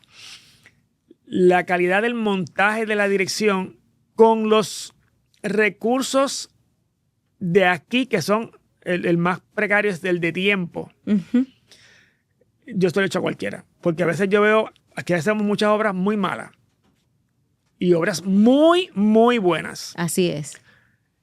Y aquí el periodo de ensayos más o menos es de 2 a 3 horas por día de ensayo. Y son más o menos una obra bien poco ensayada, 20 ensayos, y una obra más ensayada, pues 35 o 40 ensayos, más o menos. Eso equivale a un mes y medio. Pero aquí no ensayamos ninguna obra 3 ni 4 meses. Como en Nueva York, como en México. La gente ensaya un montón de... Y tú dices, pero... ¿Sabes? Entonces, ya yo digo, pero es que en Puerto Rico hacemos más obras. No, y tú estás haciendo a veces 3 obras a la vez. Sí, es una cosa A la vez. que sin querer queriendo nos hemos creado un entrenamiento. Un entrenamiento de montar obras en nada, rápido, y volvemos a lo mismo. No voy a decir que todas son excelentes, pero hay obras muy buenas. Hay obras regulares y hay obras muy, muy buenas y se ensayaron en 30 ensayos. Y mínimo desarrollamos una habilidad increíble en memorización, en desarrollo de personajes. Y no solamente eso, en vestuario, en escenografía, en utilería, en luz, en todo. Rápido. Nosotros hacemos montaje en nada. Increíble, ¿verdad? Y otra gente, no, nosotros ensayamos 4 meses. Y yo, ¿4 meses? Sí. ¿Cuántas funciones? Y dice, no, hicimos 6 funciones. Y yo, ¿cómo? entonces, nuestra realidad económica, ¿no? No nos es costo efectivo ensayar 4 meses para hacer una pieza. No. No hay duda de que podría haber quedado mejor de la excelente que quedó, podría haber quedado mucho mejor todavía, pero no es nuestra realidad, no podemos, no tenemos ese tiempo, ese espacio para ensayar 4 meses con nuestra vida. Es como estamos y unir a todos los actores y que podamos coincidir en los ensayos es cuesta arriba. Pero sería chévere que pudiéramos traer más obras de afuera aquí en Puerto Rico, que los festivales pudieran nuevamente despertar pasiones y pudieran coger fuerza. En otros países porque yo sí que me gustan los festivales y he seguido empujando. En aquel momento que estábamos con el olor de popcorn, pues entramos en un circuito que veníamos porque José Luis Ramos Escobar, el escritor y productor, tenía unos contactos en esos otros países, y me refiero a un circuito latinoamericano que incluía Costa Rica, Panamá, Argentina, Venezuela, Cuba, España, ¿verdad? Ese circuito, Estados Unidos. Qué bien la pasamos, bendito sea Dios. Estados Unidos. Y entonces, porque fuimos a Washington, fuimos a Miami, fuimos a Connecticut. Brutal. Y en España fuimos a muchas ciudades también. Pero entonces ahora es difícil entrar en ese circuito, obras buenas y obras regulares. Es difícil. De pronto entraste, grupos puertorriqueños han entrado, están en una, pero no pudieron seguir al otro circuito. Yo entré a 2 y después no he podido entrar a los otros. Y es lo que estás intentando hacer con los trabajos que haces con Marian, que son minimalistas y que se prestan para ir a festivales. Yo los diseño porque también tiene que cumplir con ciertos criterios, ¿verdad? Si es una obra de 8 actores con una escenografía, pues es difícil. Es muy difícil, ¿no? Tiene que ser simple. ¿Verdad? Y a menos que tú seas un súper grupo, súper reconocido, un rajatabla, un grupo que tiene un financiamiento también. No te van a llevar. Sí. Tiene que ser obras de poco elenco y de fácil montaje. Entonces... pero han podido viajar. ¿Has podido viajar con fuimos con a Portugal, fuimos a República Dominicana, hemos ido como 5 o 6 veces. Qué chévere. Fuimos ahora en el festival, el año pasado en el Festival de Miami, que ahí pude entrar en ese circuito, y en el Festival de Santo Domingo, que volvemos otra vez. Qué bueno. Nos habían cogido para ese festival en el 23, Marian se enferma. Nos cancelaron, me invitan a mí como invitado, ¿verdad? Ya estaba todo comprado porque eso fue a 2 semanas de irnos.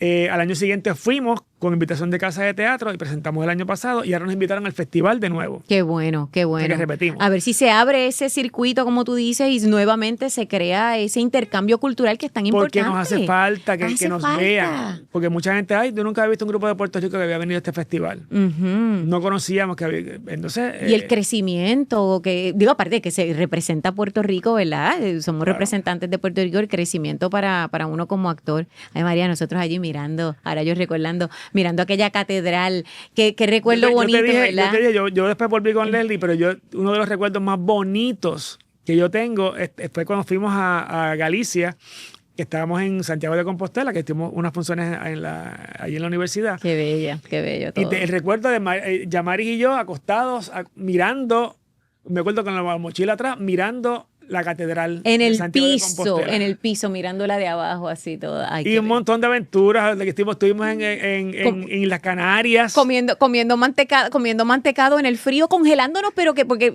era bien friolento Julio, y bien flaco porque friolento. No, bueno. Y yo también.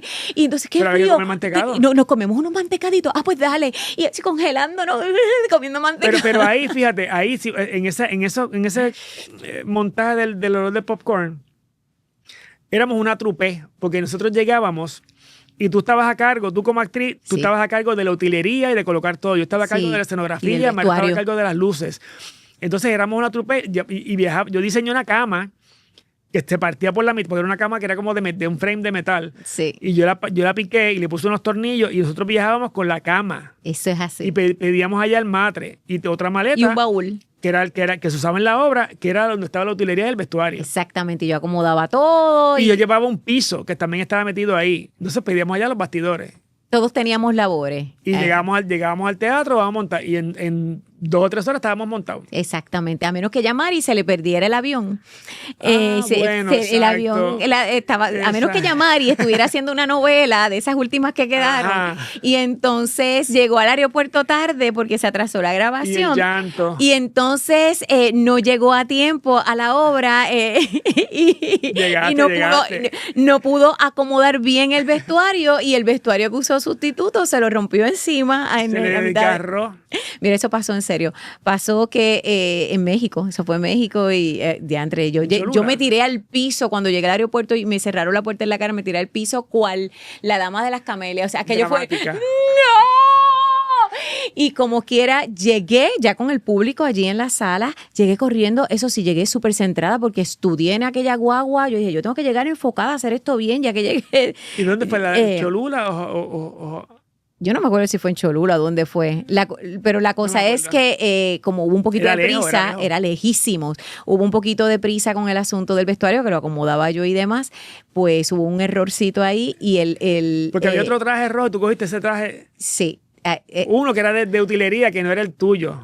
El detalle es que el traje que se supone que estuviera donde tenía que estar, que yo me cambió en escena, no estuvo. Y yo me puse uno que había allí de utilería que estaba podrido. Y al final, como el personaje hacía una cosa como de asqueante, ¿verdad? De que se desgarra. Y empieza como que a limpiarse. Y hice así y el vestuario se me quedó en la mano de lo podrido que estaba.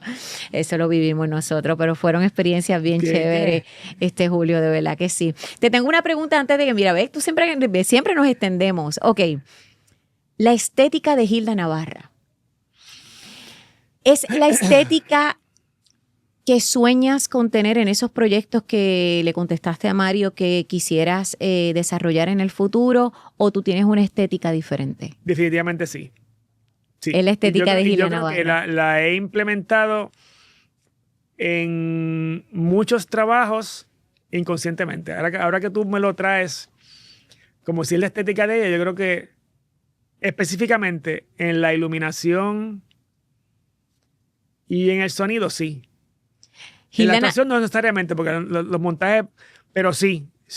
Para poner en sintonía un poquito al público, si tú puedes describir un poquitito esa estética que quedó para la historia de Hilda, la gran Hilda Navarra. Hilda Navarra, su entrenamiento inicial viene del ballet.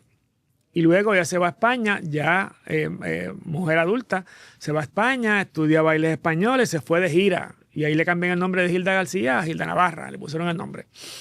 Ella llega a Puerto Rico, vuelve con su compañía y luego ella en Nueva York, no me acuerdo si fue que en Nueva York, ella vio una compañía de pantomima, etcétera, y yo quiero hacer eso, se fue a estudiar en Nueva York, de ahí se fue para Francia, estudió allá con los maestros y vino, es la que trae la pantomima a Puerto Rico, en los años 60. Dio clase en la universidad y de ahí entonces ella monta su grupo con sus estudiantes, Taller de Histriones. Uh-huh. Y los montajes eran icónicos. Y ella comienza a hacer esos montajes con Taller de Histriones y como finca, pues tiene ya esa gente que ya entrenó y fue trabajando como ella quería, no estudiantes, ya profesionales, lo fue trabajando y entonces se iba nutriendo de los estudiantes nuevos. Este es bien bueno, vente conmigo. Esta es bien buena, vente conmigo. Y es un grupo que llegó, tuvo 14 años de una altísima excelencia estética y respetados en un montón de partes de Latinoamérica. Yo solamente vi el último montaje de ellos en el 85 y se rompe el grupo. Uh-huh. Y luego, como ella rompió el grupo, ya no tenía con quién montar, vuelve a montar, aunque estaba en la universidad dando clases, no montaba en la universidad, montaba con su grupo. Como ya no tenía grupo, vuelve a montar en la universidad. Y ahí yo entré. Okay. Que montó los Tres Cornudos. Y después de ahí, Nana Buto la llamó para montar otra cosa. Y entonces Nana reunió los estudiantes nuevos de Hilda, de la universidad, con algunos ex de Histriones. Uh-huh. Y ahí se montó El Gato Manchado. Y con El Gato Manchado, Jaime Suárez la convence para hacer otro taller nuevo. ¿Qué es Taller Síntesis? Taller Síntesis. Entonces él la convence. Y ahí tú participas. Y ahí yo entré. Y entonces eso me permitió yo trabajar con Hilda 10 años de manera ininterrumpida. Esa estética de ella. Así que aprendí. Yo estuve en la segunda etapa de Hilda y mucha gente no sabe cómo trabajaba ella. Ujú. Ese montaje que uno veía no necesariamente era de ella totalmente. Era un colectivo, un Ella trabajo escogía. colectivo. ¿Ve? Ella traía una idea, vamos a experimentar con estas tazas. Y traía 100 tazas o 20 tazas. Y experimenta. Pues, te puedo dar el ejemplo de la taza, pero ¿verdad? O traía una música. Tengo esta música.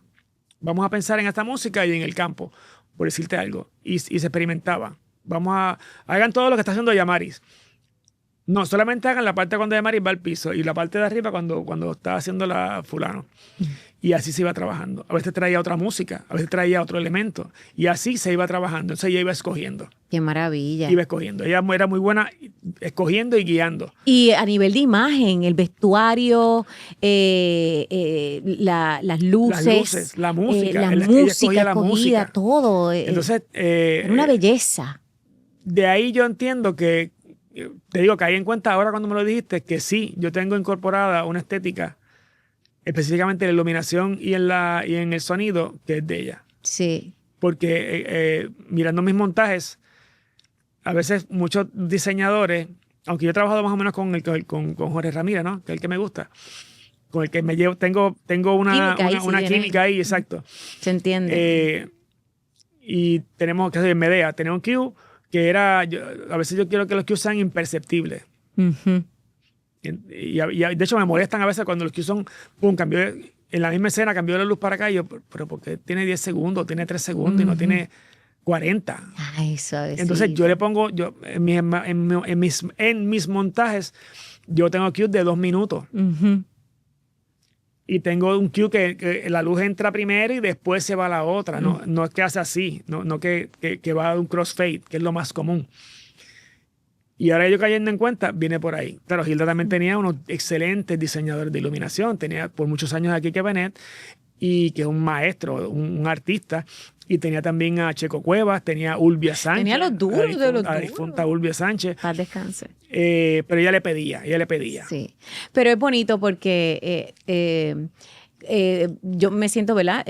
Siempre lo digo, novata en términos de la dirección, pero el que hable en las luces, el que hable la música, más allá de lo que dice a nivel musical, ¿verdad? Hay otro diálogo, hay una narrativa ahí, y todo eso en función a la pieza, ¿no? A la actuación, no la música por la música, no es un concierto. Esto no es un concierto. Exacto. Esa música es un complemento a esa actuación que yo estoy viendo allí. Y cuando hay silencio es silencio. Y lograr congeniar todo eso no es tan fácil, y ella pues lo logró, y qué chévere que tú puedas ser un alumno. A mí me encantaría verte hacer un trabajo tú solo nuevamente. Bueno, creo que voy a repetir. Con esa estética de Hilda. Creo que voy a repetir ahora o con tu estética, perdón. En noviembre, no sé, diciembre, es que ya entro en la cosa de productor, de qué momento es el momento correcto para producir.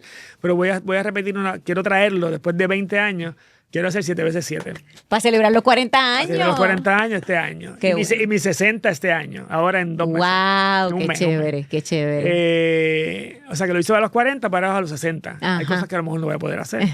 Y hay que ver que Iliana va a cambiar como directora. Claro. Pero creo que lo voy a hacer este semestre. Si no, pues lo hago rápido a principio del otro. Pero creo que lo voy a hacer ahora. Uh-huh. Ese es como el plan inicial que tengo. Pero lo que te quería llevar de los montajes de la sutileza de Hilda, yo hice un montaje con Victoria Espinosa, sí, que era parte de otro proyecto, que fue... Yo nunca fui dirigido por Victoria Espinosa, pero yo la dirigí a ella. Ajá. En su última pieza teatral, que fue Nana, se llamaba. Ella no hablaba nada. Y era una pieza que de Beckett se hizo para un proyecto en Río Piedra, y después lo montamos en la Riví. En el Victoria Espinosa, que es una pieza que ella no dice nada, pero hay una grabación de ella misma del Teatro del Absurdo, de Beckett. Y yo tenía unos cues que es que me trajiste lo de Hilda y tenía esa sutileza. El cue iba grande, iba más pequeño, iba más pequeño, iba más pequeño, iba más pequeño. Y ese cue duraba como 4 minutos. Y la gente, ¿pero 4 minutos? Sí, 4 minutos. A veces tengo que ponle 30 segundos, no, ponle Ese 1.50. Tanto, ya estás desarrollando. 50. Sí, tienes tu estética. Ponle 50 y funciona porque esto se va quedando ahí. Que hay otro asunto técnico, porque también como yo sé de la parte técnica, pues me limito o la utilizo. Las luces LED regulares, no, las baratas, que son las que están por ahí, no dimean como dimean las luces incandescentes. Entonces la luz va bajando, y de pronto hace como un clicking o te cambia y te rompe. Ay, sí, es horrible en ese sentido. Me daña, entonces pues es mejor la luz anterior, la de tungsteno, la incandescente, Sí. porque tú puedes hacer esa luz que va bajando. Totalmente. Me pasó en los monólogos de la vagina que decía, pero ¿y por qué parece todo como, qué sé yo, un estadio o algo? Es que no, ¿qué está pasando? Porque cuando Mira, va bajando, recuérdate que aquí, que las luces LED, qué sé yo, hace como un clicking que no va. O tienen que dar unas ruedas, si está en este color que es como magenta y quieres ir al rojo, pues no va del magenta al rojo, va del magenta, rojo, azul, verde, amarillo, y llega al rojo. Entonces, sí, ahí extraño mucho la tecnología anterior.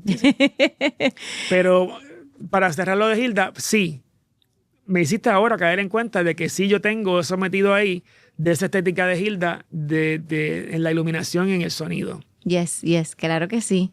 Yo vi el monólogo de Marian, tú lo dirigiste, ¿verdad? Y tenía mucha sutileza, bien bonita. Sí, y cosas bien específicas. Ya yo le pido cosas específicas al diseñador. Yo quería para el monólogo la obra de Éter, yo quería la luz más que los ojos. Así que eso no existe. Imagínate. Tenemos que tener un foco especial, en un sitio especial. Y el gobo hay que hacerlo, que en verdad es como casi un rotito, una rayita con una cuchilla. Para crear para eso. Para que quede aquí. Y la actriz tiene que quedar en el lugar exacto. Sí. Hay una marca, y yo digo, antes tenemos que hacer un ensayo de dónde se va. Yo pongo una marca en el piso, pues tus rodillas están en medio de esa marca y tú tienes que sentirla que te molesta. Donde te molesta, ahí estás en luz. Si no te molesta, no estás en luz. Exacto. Porque es aquí nada más, es aquí. Qué específico. Sí. Se habla mucho de que la especificidad es vital en la actuación porque eso te da, el que tú seas específico, te da la grandeza, te da el hacer unos trabajos sutiles. Yo creo que la dirección también. Sí, claro. No, de hecho, ya me gusta más dirigir porque tú mandas. Tú mandas. Entonces ya el actor que resuelva. Entonces, no, eso no, da para acá. Entonces el actor ya tú pusiste todo pugilateado. Pero también te permite, en esa otra obra yo tenía, Esperando tu regreso, yo tenía un momento que es con la muñeca, que ella está hablando de que el papá, no sé qué, había una cosa que se asumía de que era una cosa de incestuosa, ¿no? Y yo estaba jugando con la muñeca, ella saca la muñeca del cajón y yo tenía que parar en tal sitio, en lugar específico, porque había un cue que era solamente en las manos, así que había toda una escena que era ella con la mano sobando la muñeca. Todo oscuro y solamente ahí, en la muñeca, ¿no? Y eso pues no es muy común, ¿verdad? Sí. Entonces eso, y tenía esa sutileza que tú acabas de decir. ¿No te agota dirigir? ¿No te consume? Me cansa un poco, pero me gusta. ¿No te consume energía, tiempo? Digo, también yo he tenido... Sí, consume tiempo, mucho tiempo. Sí. Pensando y cómo lo vas a ejecutar. Por eso. Entonces, ya ahora no voy a decir que yo me inventé una técnica, pero es la que he estado utilizando y me ha funcionado muy bien. Que de pronto los actores chocan un poco, ¿no? Voy para atrás. Me he desarrollado como director trabajando con una de las mejores actrices de Puerto Rico, que es Marian Pavón. Así es. Así que ella ha sido mi conejillo de Indias. Te has probado con ella. Pero he tenido la suerte de que también me he probado con una de las mejores actrices que ha habido en la historia de Puerto Rico y más completa. Así es. Y dispuesta. Así que en los últimos trabajos que yo he estado haciendo con ella o para otros montajes, mi proceso de dirección ha sido trabajar las primeras 2 semanas o tal vez un poco más sentados en la mesa sin hacer nada de movimiento. Que eso es un privilegio ya Claro. Si ustedes no son los productores, por ejemplo, y fueras a trabajar, es un lío porque no hay tiempo y se van a ensayar solamente X semanas y yo no sé qué. Yo sé, me pasó. Pero ese formato me gusta mucho porque cuando voy a bloquear, eso va a las millas. Eso va a las millas y ya tú tienes la mitad la mitad aprendido, tienes la mitad, que si no estudiaste en tu casa porque eres indisciplinado, ya te lo aprendiste aquí. Sí, sí, sí. Pero trabajo y yo tampoco, como director, pues estoy limitado, ¿verdad? Yo no estudio dirección, así que parto del actor. Mi dirección parte desde la actuación. Pero eso un poco lo agradecen los actores también. Sí. Y entonces, a veces yo no sé qué es lo que yo voy a hacer. Se supone que yo sepa, ¿verdad? Todos cuando vamos, como somos actores, tú tienes que saber y a veces yo no sé. Y que lo vas descubriendo. Y yo lo voy descubriendo. Te das la oportunidad porque a veces el miedo y el temor de que no lo tengo, No, pero es que bloquea. yo trabajo sentado, hay cosas que yo tengo claro. Yo sé qué va a estar en esta escena, sé qué va a estar en esta otra y esto otro, pero ese medio yo no sé qué va a pasar. Ni sé cómo va a ser, si la silla va a estar aquí o vamos a estar al revés o va a estar acá. Y lo vas descubriendo. Cuando yo monté ese trabajo con Marian, yo le monté la escena, pero a la izquierda, a la derecha, no sé dónde esté la silla. Ok. Porque después da lo mismo. Sí, al final. Da lo mismo. Hay cosas que no... Yo lo que quiero trabajar es la actuación, porque lo que descubrí con Iliana y que lo trato de utilizar en todo lo que yo hago, y se lo dije a mis hijos también, es que tienes que decir con verdad. Todos los actores queremos ser unos camaleónicos, que no nos parecemos, un trabajo distinto al otro, pero nos parecemos. Y mientras más trabajes, más te vas a parecer porque uno está limitado dentro del cuerpo de uno. Pues claro, y hay tantos trabajos que se hacen en Puerto Rico. Los grandes actores se parecen de unos trabajos a otros. No hay forma de que tú seas un camaleón. Y hay actores que no trabajan tanto cambio. Morgan Freeman. Exacto. Y en Hollywood tú los ves también. Él simplemente te trabaja desde la verdad. Y entonces esa es mi filosofía. Tienen que trabajar desde la verdad. Y yo creo que esto es lo que intento inculcarle a los actores o que eso sea con verdad. Y yo me lo aplico, ¿verdad? Tratar de que eso ocurra en comedia, en farsa. ¿Cómo una farsa va a ser verdad? Bueno, pues hay, ¿verdad? Una experiencia de cómo tú tienes que decirlo para que una entonación... Que todo sea congruente. Para que aunque es una cosa fársica, suene de verdad. Yo diría que es el mejor consejo a los que quieren dirigir y a los actores, pero es el más difícil. Partir de la verdad. De la verdad. Entonces, yo parto de la verdad. Porque se parece un personaje al otro. Pero parte de la verdad y después entonces ve disfrazando lo otro, ve distanciándolo hacia otro lado. Pero hay que partir de la verdad. Yes. Y cuando son trabajos así dramáticos, bien intensos, ese es mi norte, esa es mi filosofía. Tienes que partir de la verdad. Y siguen escudriñando el personaje, lo que dicen del personaje, lo que dice el texto, y estudiando y buscando para que se presente con esa verdad. Y te voy a decir algo, muchas veces no es fácil. Otras veces se da orgánico. Claro. Y ahí está la verdad. Mira, yo creo que tenemos que cerrar porque nos van a votar. Pero tú sabes que eso te quería preguntar al final precisamente eso, un consejo que le tengas, ¿verdad? Como director o actor, y yo creo que ya lo has dado. Lo has dado, partir de la verdad. Entonces, ¿qué verdad? Pues entonces ahí donde está el estudio, ahí es donde entra. De la verdad, y a nivel de cine, aprendí mirando. Observando. Aprendí mirando a un extraordinario actor que tuve la oportunidad de trabajar con él en una película que se llama The Vessel. Se me fue el nombre ahora mismo. Martin Sheen. Martin Sheen. Martin Sheen. Trabajamos con él en una película. Que ahora está haciendo algo con Meryl Streep. Y entonces Martin Sheen, tuvimos escenas juntos y escenas en grupo. Digo, ese es el que está con Meryl Streep, ¿verdad? No, creo que lo estoy confundiendo. Ajá, sigue. No, Martin Sheen es el de que sea de presidente, el de Yamil, dime. El de West Wing, tiene Emmy, tiene Oscar. Sí. El papá de Emilio Esteves. Sí, es otro. Sí, que a mí me encanta. Martin Sheen. Que salió ahora en una serie buenísima. Pues Martin Sheen. Con Jane Fonda. Tuvimos oportunidad de trabajar con él en una película que se hizo en español y en inglés. Una locura, pero bueno. Una película que vino de afuera, pero todo el elenco era local, excepto él y el protagonista. Y verlo actuar en una clase de actuación. Puedes preguntarle a Marian, a Georgie Ramos. O sea, estábamos hablando de una manera bien coloquial, no era como de mierda ni nada, estaba súper relax y qué sé yo qué, y comía con nosotros, no estaba en su trailer aparte, nada. Súper cool. Standby, él hacía como de un sacerdote en un pueblo que pasaban cosas extrañas. Standby, sí, un segundito, sacaba su espejito, se miraba, ok, ya. Vamos allá. Acción. Y él arrancaba a actuar y arrancaba el diálogo con los ojos. Él no arrancaba a hablar. Y cuando tú seguías viendo, veías la otra escena, él arranca con los ojos, hablando. Él no arrancaba tal cosa. Él arrancaba un diálogo con los ojos. Sí, que la cámara espere, que se joda allá, que se joda todo el mundo. Y él arrancaba ahí. Y tú veías que él arrancaba el diálogo. Y tú le contestaba al otro actriz o al otro actor. Y él lo pensaba acá, bien con calma, que se joda. No, fíjate el timing. El timing es la edición. Sí, él es excelente actor. Uno está tratando de hacer la escena como uno lo haría en teatro y él no. Él fuck it.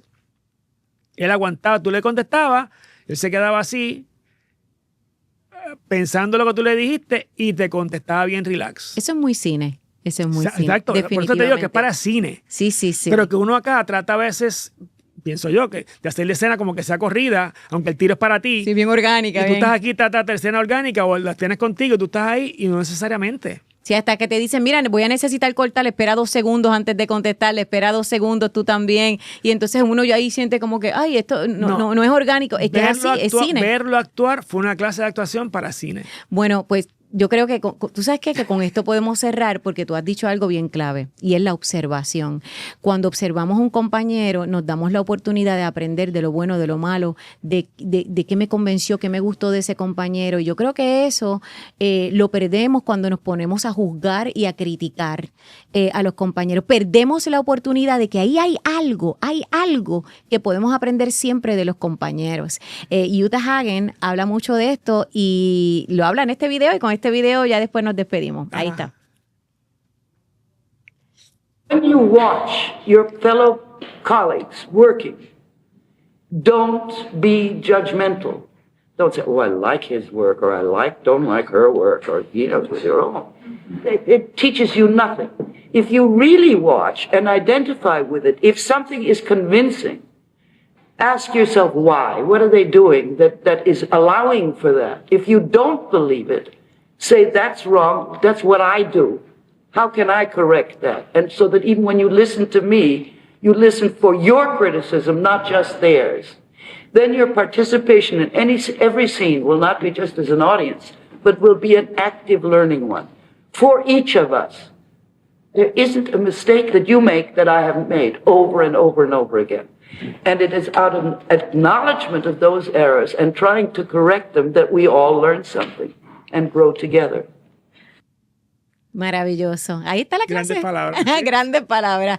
Ahí está la clase. Aprendemos. Siempre aprendemos. Hay que darse la oportunidad. No pretender que nos la sabemos todas. Ahí está. Nosotros los actores somos un aprendiz siempre. Siempre humildad, observar, aprender de los compañeros y el proceso, el camino no es llegar a ninguna parte, es caminar. Es un proceso, es caminar juntos. Ay, Julio, qué chévere. Gracias. Gracias Sabes que te adoro, gracias te amo. a ti, yo a ti, a tu familia. Que muchas cosas hemos vivido juntos, de verdad. Y ojalá. Familia, con tus papás, con tu marido. Así es. Y ojalá y se nos dé la oportunidad, Dios nos dé la oportunidad de que podamos trabajar juntos como actores nuevamente, como hicimos el año pasado, o tú dirigiéndome, sería fabuloso. Vamos a proponerlo. Dale, hablamos ya mismo. Eso, vamos a planificar. Vamos a hacer algo. Y oye, sé que... Yo voy a aclarar, vamos a hacer algo juntos. Eso va. Y te deseo mucha salud, que sé que pasaste por ciertas cositas de salud, que no tocamos ahí el tema, pero mucha salud, porque hay Julio Pajato. Así que gracias, mi amor, gracias a todos los que siempre nos siguen, dale like, suscríbete, gracias a Abigail Vargas por la ropita, a la medida, a Prenderla de Carlos Muñoz, que son las velitas aromáticas ricas que él siempre nos da, y gracias a GW5. Hasta la próxima.